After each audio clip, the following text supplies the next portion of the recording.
Hello everyone, welcome to my channel Ease Learning.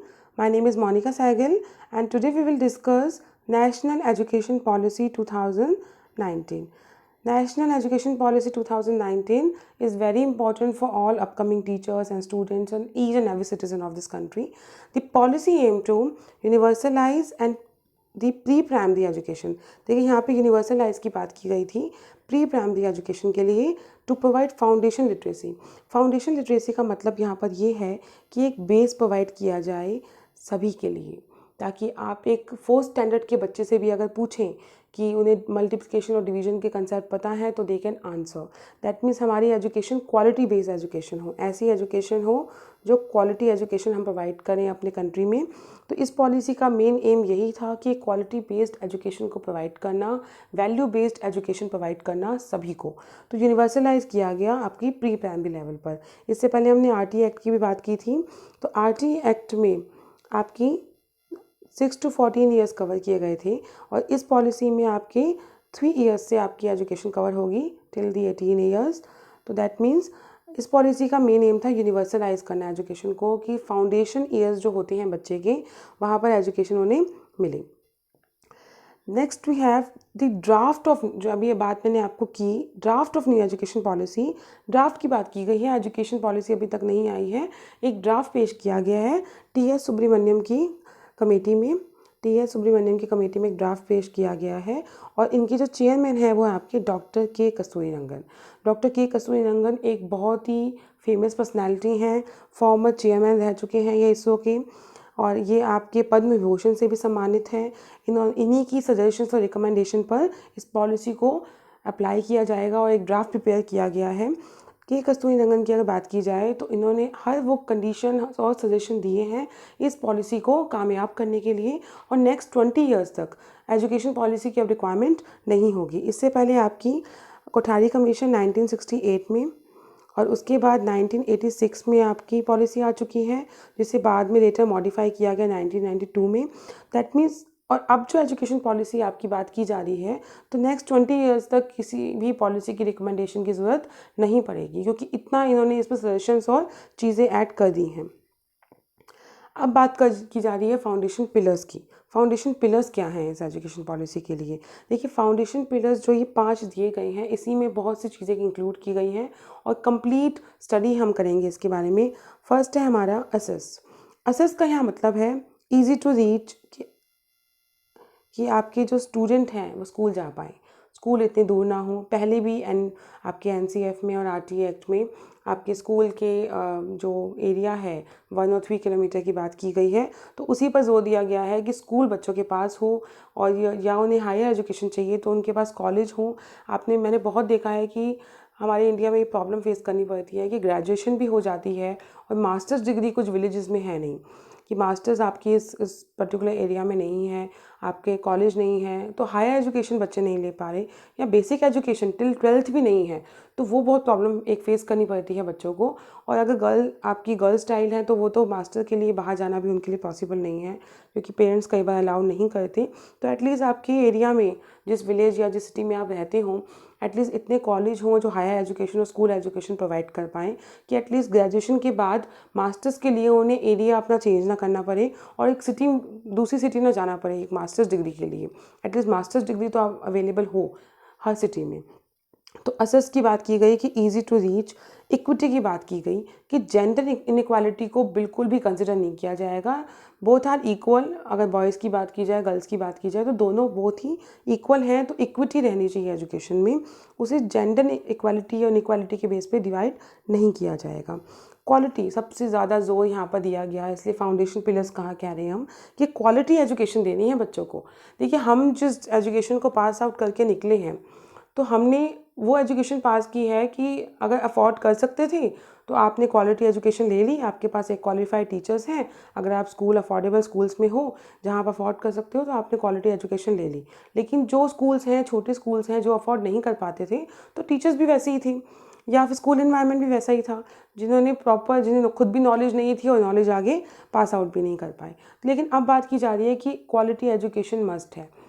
Schools चाहे private schools हो चाहे government schools हो, schools ज़्यादा फीस भी ना लें, और एक क्वालिटी एजुकेशन दें, उसके लिए क्वालिटी टीचर एजुकेशन पे भी ध्यान दिया गया कि टीचर एजुकेशन बहुत इंपॉर्टेंट है। अगर टीचर एक एजुकेटेड और क्वालिफाइड है तभी वो बच्चों को अच्छी नॉलेज पास आउट कर पाएंगे।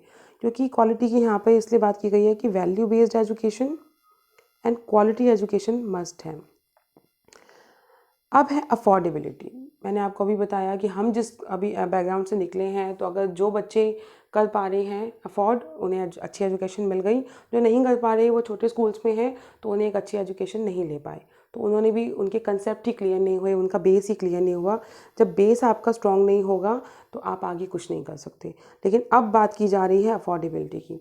इस एजुकेशन पॉलिसी में ध्यान दिया गया कि हर बच्चा, चाहे वो गवर्नमेंट स्कूल में नहीं है, प्राइवेट स्कूल में भी है, तो अफोर्डेबल हो उसके लिए एजुकेशन, और ऐसी एजुकेशन वो ले जो क्वालिटी एजुकेशन प्रोवाइड करे उसे एक सेम लेवल पर क्वालिफाइड टीचर्स एजुकेशन दें और सारी को करिकुलर एक्टिविटीज़ भी इसमें इन्वॉल्व हो, अफोर्डेबल होनी चाहिए। Next we have accountability. Accountability का मतलब है कि अब रिस्पॉन्सिबल कौन होगा, जिस भी प्रॉब्लम के लिए रिस्पॉन्सिबल भी ठहराना होगा, अकाउंटेबिलिटी भी फिक्स करनी होगी कि अकाउंटेबिलिटी क्या है, चाहे टीचर्स की है, पेरेंट्स की है, किसकी है। तो दैट मीन एक स्टूडेंट को, एक बच्चे को ग्रो करने के लिए अकाउंटेबिलिटी भी फिक्स करनी बहुत ज़रूरी है। तो यहाँ पे 5 पिलर हैं, जिसके इन 5 पिलर्स की बात की जाए तो असेस कि आपकी रीच में हो, चाहे वो स्कूल हो, चाहे वो कॉलेजेस हो, दैट मीन्स चाहे आपने सेकेंडरी एजुकेशन की बात करें या हायर एजुकेशन की बात करें, सब कुछ आपकी रीच में हो। इक्विटी, किसी भी इनइक्वालिटी पे या जोर नहीं दिया जाएगा, इक्वल है सब, ठीक है। अगर गर्ल्स हैं तो भी इक्वल हैं, बॉयज़ हैं तो भी इक्वल हैं। क्वालिटी एजुकेशन देनी है। अगर स्कूल बच्चे जा रहे हैं, एक फॉर्मल एजुकेशन ले रहे हैं तो कुछ सीख कर आ रहे हैं वहाँ पर, और उनका एक फाउंडेशन बेस बहुत इंपॉर्टेंट है वहाँ पर स्ट्रॉन्ग होना। क्योंकि आपने देखा होगा कि जो पहले की एजुकेशन थी, अब एजुकेशन बहुत चेंज हो चुकी है। आप मास्टर्स भी कर लेते हैं और आपको नहीं पता how to write an application, that means आपने एक बेस नहीं क्रिएट किया। तो इसी तरह जब 4th स्टैंडर्ड के बच्चे से भी पूछा जा रहा है कि मल्टीप्लिकेशन और डिवीजन के बेसिक क्वेश्चंस कीजिए और वो नहीं कर पा रहे हैं, दैट मीन्स आपने उनका बेस क्रिएट नहीं किया, तो आपने क्वालिटी एजुकेशन उनको नहीं दी। तो क्वालिटी एजुकेशन पे बहुत जोर दिया गया कि अगर आप साइंस के स्टूडेंट्स हैं तो आपको सारे साइंस के कंसेप्ट पता होने चाहिए, जिस भी क्लास में है अप्रोप्रिएट क्लास के हिसाब से आपको नॉलेज होनी चाहिए, और जिस भी फील्ड में आप हैं, अगर आप आर्ट्स में हैं, अगर आप कॉमर्स में हैं, तो जिस भी बेस आपका बहुत स्ट्रांग होना चाहिए। तो बेस एजुकेशन तभी बनेगा जब आप क्वालिटी एजुकेशन प्रोवाइड करेंगे, स्टेप बाय स्टेप बच्चों को सिखाएंगे, जिससे कि वो चीज़ें बाद में जाके जर्नलाइज कर पाएँ। उसके बाद है क्वालिटी एजुकेशन देनी है बट अफोर्डेबल कंडीशन पर। ऐसा नहीं है कि स्कूल फीस इतनी महंगी हो कि बच्चे अफोर्ड ही ना कर पाएँ। गवर्नमेंट तो बिल्कुल ही फ्री है आपकी, क्योंकि गवर्नमेंट के लिए कंसेप्ट है फ्री एंड कंपलसरी, और अगर प्राइवेट स्कूल्स भी हैं तो वो मनचाही फीस चार्ज नहीं कर सकते, क्योंकि स्कूल रिकॉग्नाइज करने का एजेंडा ही यही था कि स्कूल अपने आप नॉर्म्स फॉलो करेंगे। अगर रिकॉग्नाइज नहीं है तो कोई नॉर्म्स और रूल्स भी नहीं है उन पर, और जब रिकॉग्नाइज हो गए तो फिर मनमानी फीस चार्ज वो नहीं करेंगे। फिर है आपकी अकाउंटेबिलिटी। आप स्कूल हैं, आप स्कूल इतनी बड़ी ऑर्गेनाइजेशन चला रहे हैं, उसमें क्वालिफाइड टीचर्स हैं, स्टूडेंट्स हैं, तो अगर कुछ भी मिस हैपनिंग फ्यूचर में बच्चे के साथ होती है तो you are accountable for this. That means accountability fix करना यहाँ बहुत ज़रूरी था। इसके लिए मैंने आपको एसएमसी भी बताया था आपको, कि राइट टू एजुकेशन में बताया गया था कि एसएमसी शुड बी देयर, कि एसएमसी होनी चाहिए आपकी फील्ड में। अब अगर नेशनल एजुकेशन पॉलिसी आपको कुछ समझ आई हो तो अब इसके एक फॉर्मल इंट्रोडक्शन की बात करते हैं हम, कि नेशनल एजुकेशन पॉलिसी इससे पहले भी आपकी 68 में आ चुकी है कोठारी कमीशन के रात में। इसी का अपोजिट कर दीजिए लर्न करने के लिए। फिर आई आपकी 1968 में, 68 के बाद 1986 में, और फिर आई आपकी 1992 में मॉडिफाई की, और उसके बाद अब बात की जा रही है आपकी 2019 में। The new education policy aims at making India is a knowledge super power. देखिए, हम 60% हमारी पॉपुलेशन यंग इंडिया है, तो अब बहुत बहुत ज़्यादा ज़रूरत है कि उसे सुपर पावर बनाने की, क्योंकि हम तो एजुकेशन करके निकल चुके हैं, हम क्वालिफाइड हो चुके हैं, हमने एक पर्टिकुलर डिग्री ले ली, हमने मास्टर्स कर ली, हमने सब कुछ कर लिया। अब लेकिन जो बच्चे स्कूल में हैं और जो सीख रहे हैं अभी, जो अभी एजुकेशन की कंडीशन को पूरा करने के लिए एलिजिबल हैं और अभी आने वाले 10 या 12 सालों में वो सीखेंगे बहुत कुछ, तो उन्हें सुपर पावर बनाने के लिए सबसे इम्पॉर्टेंट है कि स्कूल्स का एक अच्छा क्वालिटी एजुकेशन प्रोवाइड करना, वैल्यू बेस्ड एजुकेशन प्रोवाइड करना, और स्कूल्स ऐसे होना जो हर किसी की रेंज पे हो, अफोर्डेबल हो, और वो अकाउंटेबल भी हो। तो उन 5 पिलर्स को ध्यान में रखते हुए इस एजुकेशन पॉलिसी का ड्राफ्ट प्रिपेयर किया गया, जिससे कि आपकी जो नॉलेज है आप इंडिया को एक नॉलेज सुपर पावर बना सकें। It focus on eliminating the shortage of man power. Man power की कमी नहीं है हमारे पास, लेकिन उस मैन पावर की बात हो रही है जो आपकी साइंस, टेक्नोलॉजी, इंडस्ट्री, एकेडमिक्स, इन सभी में मैन पावर की कमी ना हो। हमारे जो एजुकेशन सिस्टम है उसे इस तरीके से बिल्ड करना है कि यंग चिल्ड्रन जो हैं, यंग इंडिया जो है वो साइंस में भी कंप्लीट हो, टेक्नोलॉजी में भी, इंडस्ट्री में भी और एकेडमिक में भी। तो ये सभी चीज़ें ज़रूरी हैं अपने यंग इंडिया को आगे ले जाने के लिए। उन्हें इस तरह की क्वालिटी एजुकेशन प्रोवाइड करेंगे कि जो हर फील्ड में हमारे पास शॉर्टेज मैन पावर की ना हो। अब है हमारे पास इसके फीचर्स की अगर बात करें तो सबसे इम्पॉर्टेंट पॉइंट जो इस पॉलिसी के आने के बाद चेंज होगा, जो आपका MHRD है। MHRD आपने पहले भी पढ़ा होगा। MHRD आपका ministry of human resource and development department जो है आपका, वो आपका होने वाला है ministry of education. That means MHRD change होने वाला है अब मिनिस्ट्री ऑफ एजुकेशन के लिए, रीनेम होगा। RTI एक्ट में भी चेंज होने की बहुत ज़्यादा एक संभावना लग रही है कि RTI आपका एक्ट जो है उसमें कुछ अमेंडमेंट होने वाला है अब इस पॉलिसी के बाद। और ECCE इन्होंने जोर दिया इस एजुकेशन पॉलिसी ने फाउंडेशनल ईयर्स पर। फाउंडेशनल ईयर्स यहाँ पर है आपके early childhood care in education, कि आपकी जो अर्ली चाइल्डहुड केयर है इन एजुकेशन उस पर जोर दिया गया। ये होती है बच्चे के कॉग्निटिव डेवलपमेंट के लिए। मोर देन 80% ऑफ ब्रेन जो है बच्चे का वो डेवलप हो चुका होता है उसके फाउंडेशनल ईयर्स में। तो उस पर जोर दिया गया कि early childhood care in education include की जाए प्री प्राइमरी लेवल पर। In school education a major recommendation. अब स्कूल एजुकेशन जो है वो कम्प्लीटली चेंज होने वाली है, चाहे आप करिकुलम की बात करें, चाहे पैडागोलॉजी की बात करें, तो ये कम्प्लीटली जो स्ट्रक्चर है वो चेंज होने वाला है। तो इस कमेटी ने सबसे पहले, इस कमेटी या इस ड्राफ्ट के बाद आपका MHRD का नाम चेंज होकर होने वाला है मिनिस्ट्री ऑफ एजुकेशन। और इस पॉलिसी ने ECCE which is early childhood care in education foundation base पर जोर दिया है बच्चे की। और आपके करिकुलम में जो रिकमेंडेशन है, पैडागोजिकल स्ट्रक्चर है, वो कम्प्लीटली चेंज होने वाला है। अब को करिकुलर एक्टिविटीज़ इंक्लूड होने वाली हैं और इस तरीके से इंक्लूड होंगी कि कंटेंट बच्चे पे जो हैवी लोड कंटेंट है वो कम ना हो, कि इतना भी कंटेंट बच्चे को ना दे दें कि वो ओवरबर्डन होकर उसे सीख ही ना पाए। को करिकुलर एक्टिविटीज़ भी होंगी। देखिए अब बच्चे अब जिस लेवल पर हैं, अभी स्कूल जा रहे हैं, तो बहुत ही एक चैलेंजिंग रोल प्ले कर रहे हैं। बहुत कुछ उन्हें फेस करना पड़ता है। कभी कोई एक्टिविटी है, कभी को करिकुलर एक्टिविटीज़ की वजह से उनके कोई फंक्शंस हैं, कभी उन्हें कुछ और प्रिपेयर करना है। तो ओवरबर्डन नहीं करना है बच्चों को, लर्निंग थ्रू एक्टिविटीज़ ज़रूर सिखाना है, पर कंटेंट कम करना है। ऐसा नहीं है कि 20-20 चैप्टर हैं बच्चों के और उन्हें सिलेबस भी कवर करना है, एक्टिविटीज़ भी करनी है, इतना बर्डन बच्चों को नहीं देना। तो जो आपका हैवी लोड है कंटेंट का, उसे कम करना है यहाँ पर। अब कुछ हम फैक्चुअल इन्फॉर्मेशन की बात कर लेते हैं। देखिए इससे पहले हमने 10+2 सुना है, 10+2 सभी ने सुना है। अब कंसेप्ट आ चुका है 5+3+3+4। अब जो आपका कंसेप्ट है वो है आपका 5+3+3+4। तो फाउंडेशनल स्टेज बताया गया फिर आपके 5 साल, प्रिपरेटरी स्टेज है आपके नेक्स्ट 3 इयर्स, मिडिल स्टेज है next 3 years and secondary stage is 4 years. अब इस तरीके से स्कूल एजुकेशन काम करेगा। अभी हम स्कूल एजुकेशन की बात कर रहे हैं। स्कूल एजुकेशन आपका काम करेगा कि एज टू 3 to 8, 3 से 8 साल के बच्चों के लिए आपकी नर्सरी, आपकी KG, UKG, LKG and 1 and 2 first and second आपकी क्लास हो जाएगी। तो ये आपकी फाउंडेशन स्टेज है। इनमें आपकी कॉग्निटिव डेवलपमेंट होगी बच्चों की, आपकी उसके न्यूट्रिशन पे ध्यान दिया जाएगा। आपको स्टेजेस वाइज क्वेश्चन भी आ सकते हैं कि किस स्टेज पे क्या चीज़ें थी। तो जो आपकी इनिशियल स्टेज है विच इज़ फाउंडेशनल स्टेज, उसमें कॉग्निटिव डेवलपमेंट पे ध्यान देंगे और आपके न्यूट्रिशन वैल्यूज़ पे ध्यान देंगे। प्री प्राइमरी लेवल पर ये बात कर रहे हैं आप कि आपकी नर्सरी, आपकी LKG, आपकी UKG and first and second. तो इस क्लास तक आपका लर्निंग थ्रू एक्टिविटीज़ ज़्यादा होने वाला है। लैंग्वेज बच्चों को ज़्यादा सिखाएंगे और जो इनिशियल आपकी जो लर्निंग एक्टिविटीज़ होंगी वो मदर टंग में होंगी और आप बच्चों को लैंग्वेज सिखाएंगे ज़्यादा। और कहते हैं कि 80% आपकी डेवलपमेंट अगर ब्रेन की हो जाती है आपकी फाउंडेशनल स्टेज पे, तो इस पर सबसे ज़्यादा जोर देने की ज़रूरत है।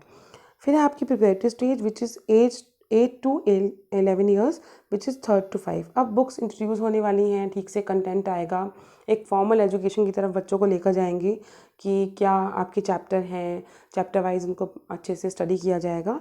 तो इसमें आपके आएंगे 3 to 5। इसे इन्होंने मिडिल स्टेज बताया बाद में which is 11 to 14 years. 11 to 14 years जिसे हम पहले एलिमेंट्री स्टेज कहते थे, 6 to 8 ईयर्स होगी आपकी। फिर आपकी secondary stage age 14 to 18 year, जिसमें आपकी 9th 10th एंड 12th 4 साल की आपकी होगी। तो इस पे अलग अलग तरीके के डेवलपमेंट की बात की गई है। तो आपकी फर्स्ट स्टेज जो है कॉग्निटिव डेवलपमेंट, उसमें आपके न्यूट्रिशन वैल्यूज़ पर ध्यान देंगे, मल्टीलिंगुअल होगी एक्टिविटीज़ आपकी। लेटर आपकी फॉर्मल स्टेज आ जाएगी एक अच्छी सी। फिर आपकी एलिमेंट्री स्टेज पर आपकी एब्स्ट्रैक्ट थिंकिंग इंप्रूव होगी। एब्स्ट्रैक्ट थिंकिंग का मतलब यहाँ पर है, एब्स्ट्रैक्ट थिंकिंग होती है कि जनरल आप चीज़ों को जनरल समझने लगते हैं। अब आपको रूल्स की ज़रूरत नहीं है, आपको समझ आ रहा है क्या हो रहा है। सेकेंडरी स्टेज आपकी होगी जिसमें आपकी मल्टी डिसिप्लिन स्टेज कहेंगे, क्योंकि आपके पास बहुत सारे सब्जेक्ट भी आ जाते हैं, तो एक मल्टी डिसिप्लिन स्टेज है। इसमें आप अच्छे डिटेल स्टडी करते हैं अपने सब्जेक्ट्स के बारे में। तो आपने ये याद रखना है कि फाउंडेशन स्टेज है आपकी एज 3 to 8 ईयर्स, जिसमें आपके 5 ईयर्स कंप्लीट होंगे। देन आपकी 3 ईयर्स कंप्लीट होंगे 3rd to 5th तक, एज होगी 8 to 11 ईयर्स। मिडिल स्टेज में 11 to 14, जिसमें आपके फिर 3 साल कंप्लीट होंगे। सेकेंड स्टेज में आपकी 4 साल कंप्लीट होंगे। तो इसलिए 5 + 3 + 3 + 4 कंसेप्ट को इंट्रोड्यूस किया गया स्कूल एजुकेशन के लिए। अब कर लेते हैं कुछ रिवीजन। आपको बहुत कुछ बता दिया मैंने कि नेशनल एजुकेशन पॉलिसी है क्या है, इसका ड्राफ्ट क्या कहता है। कुछ रिवाइज कर लेते हैं हम चीज़ें इसकी। देखिए, नेशनल एजुकेशन पॉलिसी जो है आपकी वैल्यू बेस्ड एजुकेशन पर जोर दिया गया है इसमें, और क्वालिटी एजुकेशन पर। भाई क्वालिटी देनी है, बच्चों को आपने क्वालिटी एजुकेशन प्रोवाइड करनी है, ठीक है। और ये दी किसने थी? सबसे पहले आई थी आपकी 68 में, सबसे पहले आपकी आई थी ये 68 में, देन 1986 में, मॉडिफाइड हुई 1992 में, उसके बाद अब आ रही है आपकी 2019 में। इसके बाद अगर हम बात करें लेकर कौन आया था इसे, के कस्तूरी रंगन जी लाए थे इन्हें, ठीक है। कौन है ये? फॉर्मर आपके चेयरमैन भी रह चुके हैं इसरो के, पद्म विभूषण से सम्मानित हैं। JNU जैसी जगह में इन्होंने स्टडी की है, अपनी कंप्लीट की है स्टडी, और बहुत ही ज़्यादा एक्टिविटीज़ की हैं या सजेशंस दिए हैं एजुकेशन को इम्प्रूव करने के लिए। और MHRD का नाम चेंज होकर होने वाला है अब मिनिस्ट्री ऑफ एजुकेशन।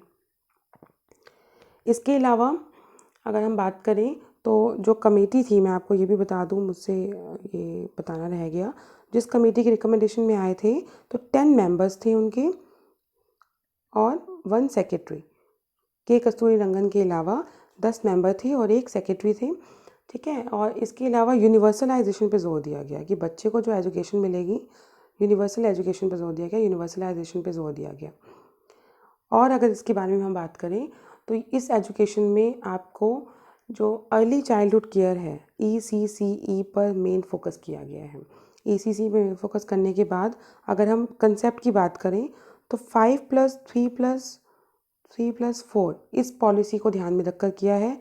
5 एज में आपकी जो 5 ईयर्स हैं फाउंडेशनल, उसके बाद आपकी जो नेक्स्ट आपकी स्टेज आएगी preparatory stage, next we have middle and next is secondary.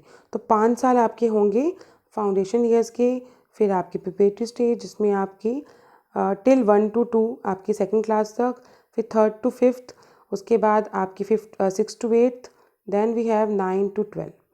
अगर और थोड़ा अच्छे से समझा दें आपको तो फाउंडेशन में आपकी नर्सरी, LKG, UKG 1 and 2, और उसके बाद प्रिपरेटरी स्टेज में आपकी 3, 4 and 5, then we have middle stage which is 6th, 7th, 8th, now next last is secondary which is 9th, 10th, 11 and 12। तो स्कूल एजुकेशन सिस्टम जो है कम्प्लीटली चेंज होने वाला है और इस तरीके से 4 स्टेजेस आएंगी।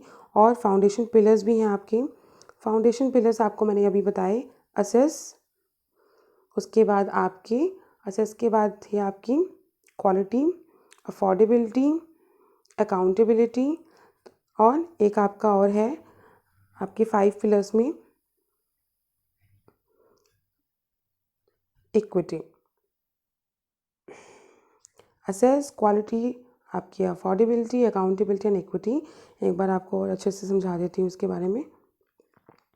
असेस होनी चाहिए easy to reach, equity there is a no gender difference, उसके बाद है आपकी quality education should be quality education, affordability and accountability. Who is accountable for all the activities? तो ये 5 पिलर्स थे. आई होप आपको नेशनल एजुकेशन पॉलिसी समझ आई हो अच्छे से. इसका पार्ट 2 भी आएगा.